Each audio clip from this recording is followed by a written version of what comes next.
چند سیکنڈز بھی رہتے ہیں اور آپ اللہ اکبر کہہ سکتے ہیں تو 4 نمازوں میں آپ کی نماز بالکل بلا کراہت جائز ہو جائے گی۔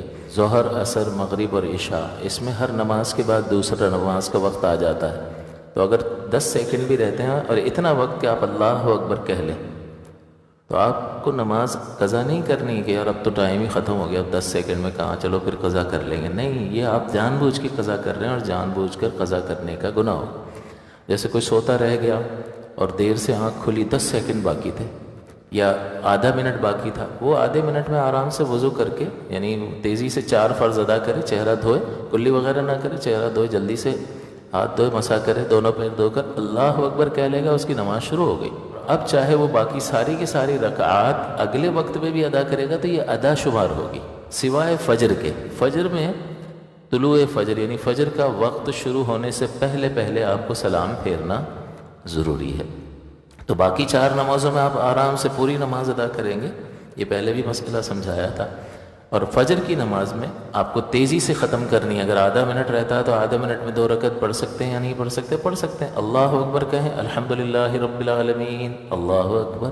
ایک آیت پڑھنے سے قرأت کا فرض ادا ہو جائے گا۔ باقی جتنی بھی قرأت ہے، سورہ فاتحہ کو مکمل کرنا اور 3 آیات کا ملانا یا چھوٹی سورت ملانا جو ہے وہ واجب ہوتا ہے۔ واجب جان بوجھ کے چھوڑ دیں کیونکہ وقت نہیں ہے، عذر ہے، لہٰذا ہمیں فجر کا وقت ختم ہونے سے پہلے سلام پھر۔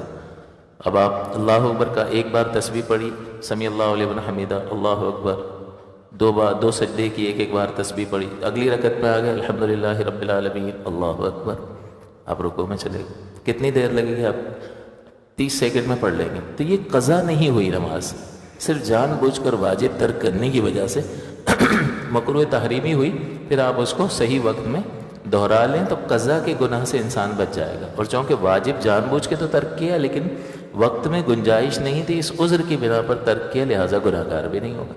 تو اگر ہمیں علم حاصل ہو تو ہم پڑھنا چاہتے ہیں، کرنا چاہتے ہیں، لیکن بعض اوقات نامعلوم ہونے کی وجہ سے، جہالت کی بنا پر، عدم علم کی بنا پر ہم وہ غلطی کر جاتے ہیں کہ جس کا بہت بڑا وبال ہے۔